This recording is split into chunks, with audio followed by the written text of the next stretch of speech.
Beautiful. That song just seemed like it was made for a guitar, didn't it? Yeah. Amen. Thank you, fellas. If you have your Bibles with you this morning, you're able to stand. We'll be reading from Luke chapter 2, the Christmas story, according to St. Luke. We'll begin reading at verse 1.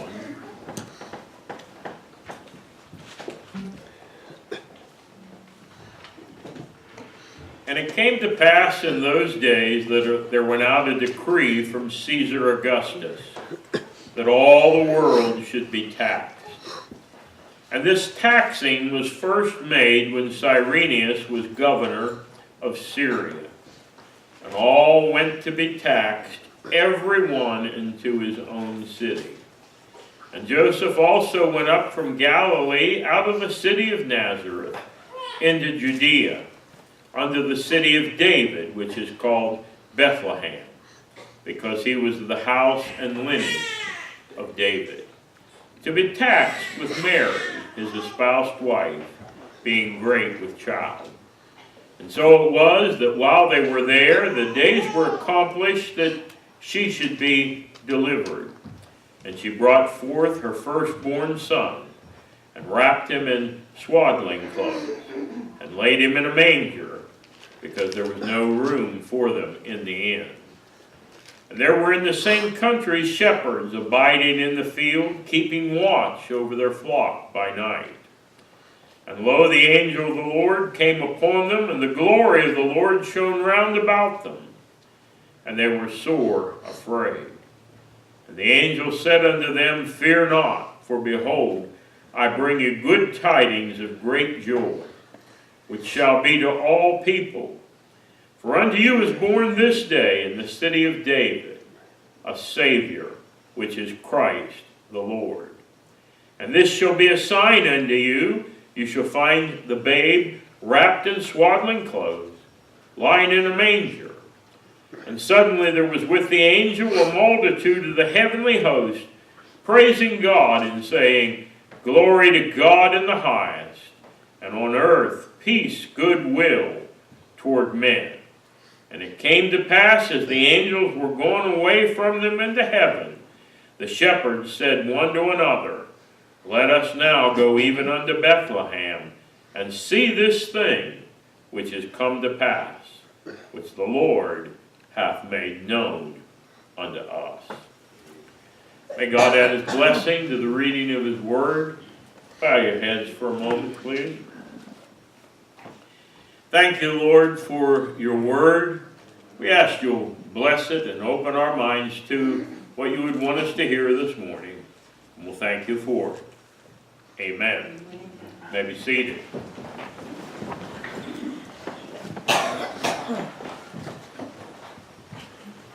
Whenever we sing or preach about Christmas, it always seems to be like certain sounds often show up. Maybe sometimes that we're not even used to talking about the rest of the year. For instance, when we sing about lowing cattle in a way in the manger, ever wonder what lowing cattle are doing? Webster says to low means to summon or to call. In other words, the cows are mooing. That's what that is. A little girl was having trouble understanding those lyrics, and her mom told her people spoke different then than they do today. So she said, So you're telling me back then cows lowed, and after that, cows moved. We also sing in that song that when the cattle are lowing, the baby awakes. But little Lord Jesus, no crying he makes. When a cow starts mooing, She will definitely wake a sleeping baby all right, but the baby will cry when she does. Because when that old cow starts bellowing, it's going to scare that little baby to death. Even Jesus. But sing the old carol anyway. In countless Christmas songs, I think probably every one that we sang this morning, we sing about angels praising God and singing glory to God. We recognize those sounds from the Christmas story. But I think if we read between the lines a little, we might even hear a few more all too familiar sounds. For instance, if you read between the lines here, you probably would have heard the sounds of complaining that night in Bethlehem. They're complaining because the town is full of pilgrims coming to visit the IRS office. It's tax day. Verse 3 says, all went to be taxed, everyone into his own city. How many of you love to see April 15 roll around? Aren't you glad it doesn't roll around the same time as Christmas? As it did then. It's still all the joy. We do our taxes at home and mail them in, or you can file them electronically now on your computer, or various different ways. How would you like to have had to make a trip up to, let's say, Erie, or Cleveland, or York? Cleveland might have been a little long. York maybe been a little more like it. To have to pay them, if that's where you were originally from. Everyone's trip to Bethlehem will cost a lot. Not only for the taxes, but you got to put in something there for the trip also. And once you get there, you probably have to stand in line at the tax office. I have never stood in a long line for anything where there wasn't some complaining going on. And I'm sure Mary and Joseph weren't the only ones to arrive in Bethlehem. They weren't the last people to get there. I'm sure they weren't the only ones to arrive in Bethlehem to find the no vacancy sign in the inn. Many that night, and probably for some days, slept in the cart that they traveled on, or snuggled up next to their camel, or slept on the ground. People who were used to sleeping on a bed had to sleep on the ground. I guarantee you there were some complaints. So do you have any trouble seeing why, or getting why I'd say complaining was heard across Bethlehem? Complaining is still a common Christmas sound. It's not a good one, but unfortunately it's a common one. You ever hear anything like this? Man, my kid wants that new iPhone and they're all sold out of it. You might know she bought me the wrong size. Why do they have to be so cheap with my present or with my bonus? They can afford more than that. Why did he get that? He knows I hate red. Why don't they open up another checkout so I don't have to wait so long? Amen. I am not decorating that tree until you get it standing up straight. Thank God for that fake tree. This is the first year we just stuck that thing in there and there it stood. No adjusting or leaning or anything. You know how much this is going to set us back?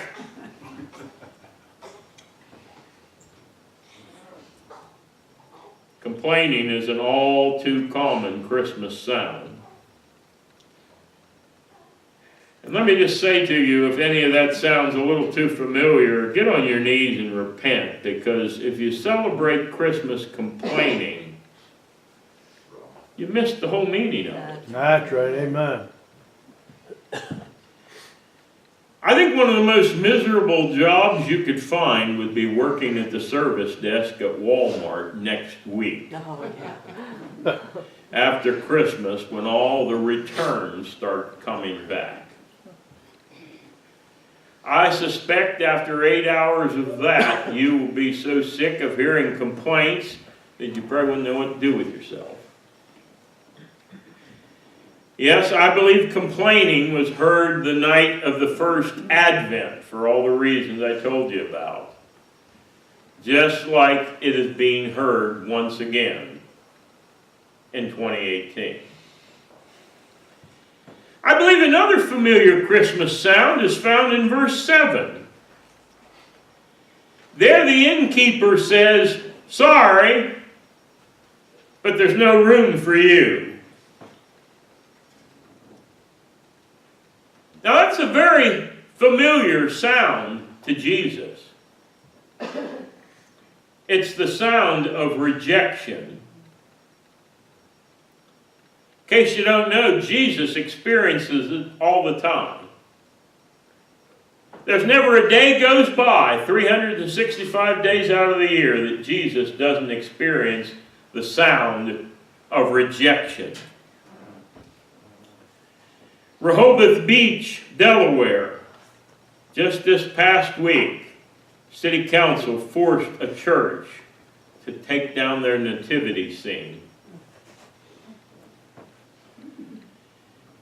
A school principal in Nebraska just this past week banned candy canes because the J stands for Jesus.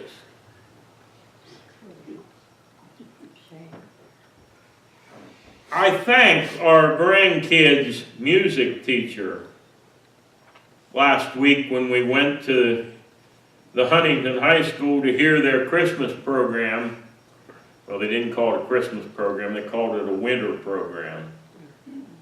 But I thanked her for having Christian hymns in that program. Amen. We were so proud. Olivia played, which one it was? Angels We Have Heard on High. She played a solo on the piano, and we were so proud of that. But truth is that most places have no room for Jesus. Even though he's supposed to be the central figure at the party. It's his birthday party. Amen. But so often he isn't even invited. How would you like to have a birthday party for you and you're not invited? And it's not just in the public arena where we see this. For many, there's no time to read the Christmas story whenever the family gathers to open the presents. Many won't even pray before they dive into the Christmas feast. They won't even ask somebody to say grace for the Christmas meal. Some will think Jesus and the preacher should be impressed because they came to church a Sunday before Christmas. But the rest of the year, their life will mimic the voice of the innkeeper. Sorry, Jesus, there's no room in my life for church or for you for the next 51 weeks. Unless maybe I can squeeze in a visit at Easter. Maybe. But don't count on it yet until I see what my schedule's going to be like. Rejection. There's no room. Sorry, Jesus. Very familiar sound at Christmas. Another familiar sound heard at Christmas. This is a good one. It's the sound of rejoicing. Now, this one is not as widespread as the complaining and others, but it certainly sounds better than the other two we talked about. Now, the first Christmas, it was confined primarily to a hillside with a few shepherds and sheep on it. The angels rejoiced on the hillside first. The shepherds, they were scared with all that singing, first of all, and they didn't rejoice or join in until Luke 2:20 says they went to Bethlehem and saw what all the fuss was about. Then it says the shepherds returned, glorifying, praising God for all the things that they'd heard and seen. Now, there will be a little rejoicing for a few hours in the next couple of days around a few churches here and there, and a few homes in there. But I want you to ask yourself, how much rejoicing will you actually hear when you leave here? Will you do any rejoicing yourself when you leave here? Will you say, Lord, thank you for coming, when you look at your Christmas tree? Or will you say, my, what a beautiful Christmas tree. Forget all about the Lord. Or look at all these nice presents. Will you say, at least, thank you, Jesus. You've enabled us to have this, or that, or whatever.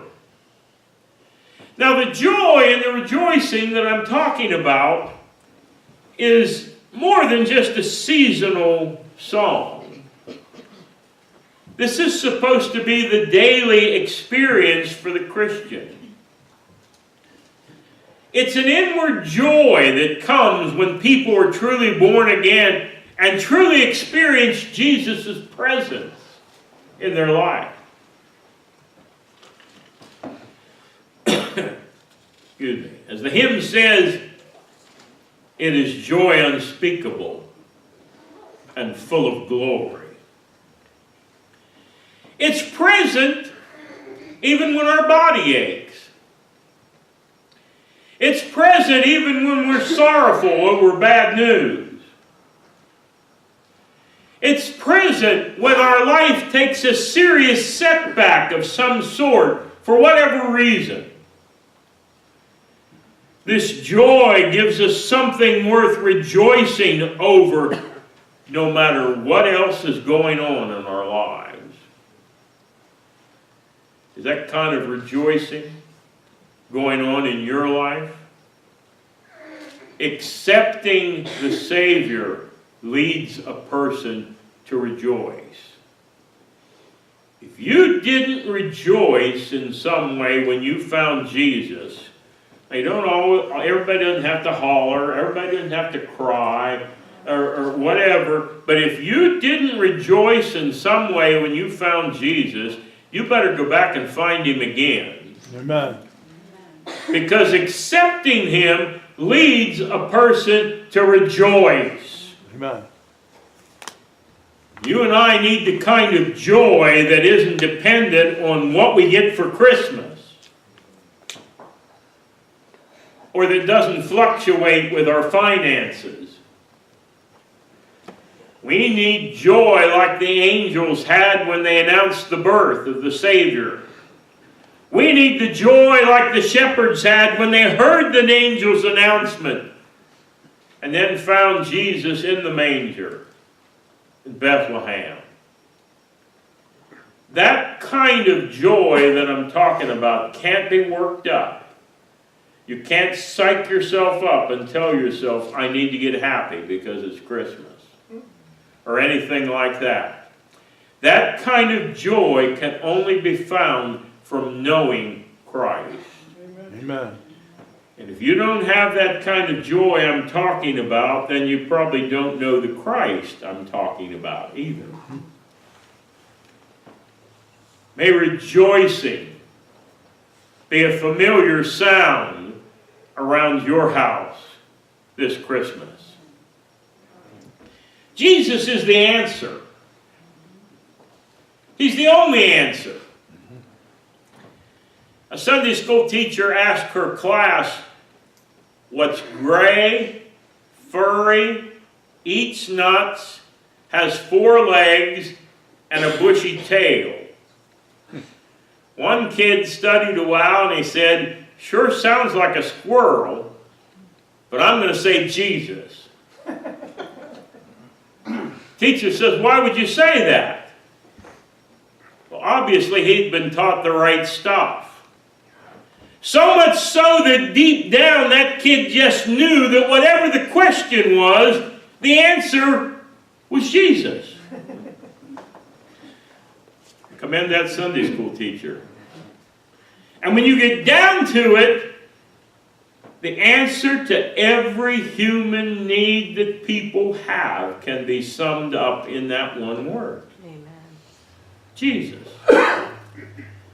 That's why I have ended 30 years of radio programs by saying, whatever your need, whatever your problem, Jesus is your answer.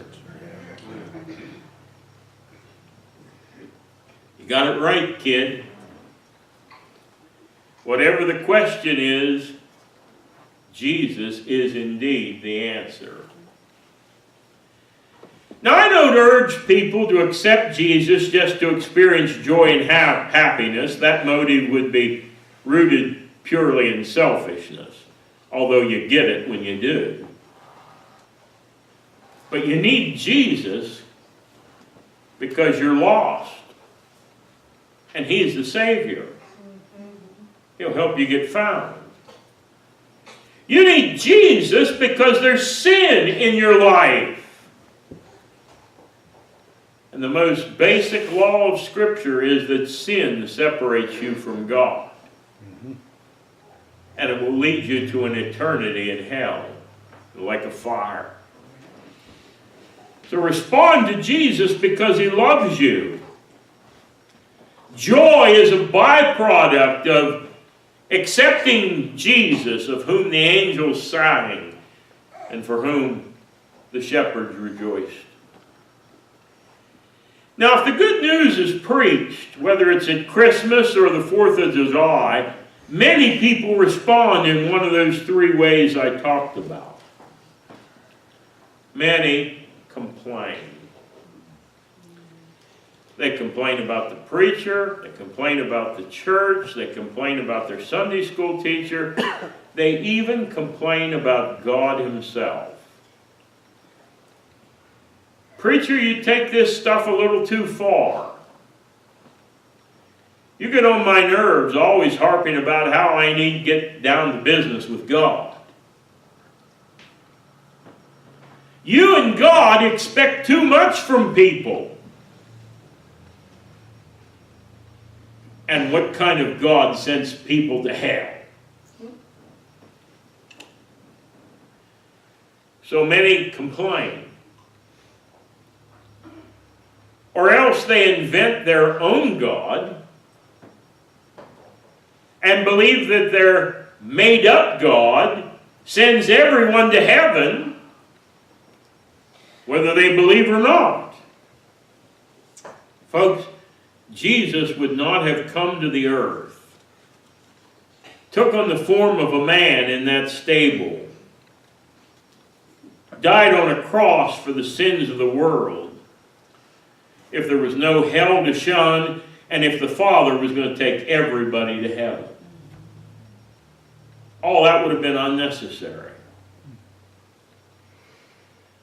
Complain if you want, but the Bible is true and in all that it says. Sin and hell is a reality, and Jesus is your only hope. Yep. Amen. Others will hear the good news and they will say, yeah, I guess that's okay for you if you want, but I don't have any time or any room in my life for Jesus or the church. Like the innkeeper, they'll put up the no room for Jesus sign. Oh, you probably won't, although in the day we live in, you might actually drive past a house these days that has a sign outside that says no room for Jesus. But many places, that's what's going on inside, even though they don't tack the sign up. But I must warn you, when you put up the no room for Jesus sign, that means you have rejected Jesus. Many hear the good news but reject it because there's no room in their life for Jesus. What keeps me preaching at this point in my life especially is that sooner or later I know somebody else is going to hear me preach the good news, whether in this pulpit or on the radio or on the internet or whatever. Somebody else is going to hear me preach the good news and they'll accept it. And then the rejoicing will start in their life as Jesus transforms their lives for the better. Then they'll get it, like I hope most of you get it, as to why the shepherds rejoiced that night over the birth of a baby in a stable. So I ask you, what sound is coming from your house this Christmas? God forbid, is it the sound of complaining? I hope not. Go home and change it. You still got over a week to change that attitude if that's what it is. Don't let that get you. I don't care if you're behind in your Christmas baking. I don't care if the tree's not up yet. I don't care about anything like that. The house is a mess. Quit that complaining. This is not the season of complaining. It is for the world, but not for us. Amen. Or is it the sound of you nailing up the no room for Jesus sign? Probably not most of you, or you probably wouldn't have been here this morning. Or is it the sound of rejoicing because you have found God's greatest gift to mankind, His Son, Jesus. And that'll be better than any iPhone. That'll be better than any check. That'll be better than anything that is sent or given to you this Christmas. God's gift to the world. A little baby that didn't stay a baby, but he grew up to be the Savior of the world and will be your Savior if you just let him. Let's stand together.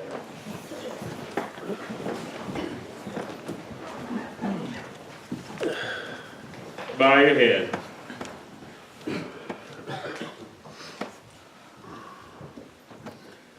Time to take your spiritual pulse. What sound's been coming from your house, from your life, from your mouth? Complaining? Have you been tempted to tack up the no room for Jesus sign? Or are you rejoicing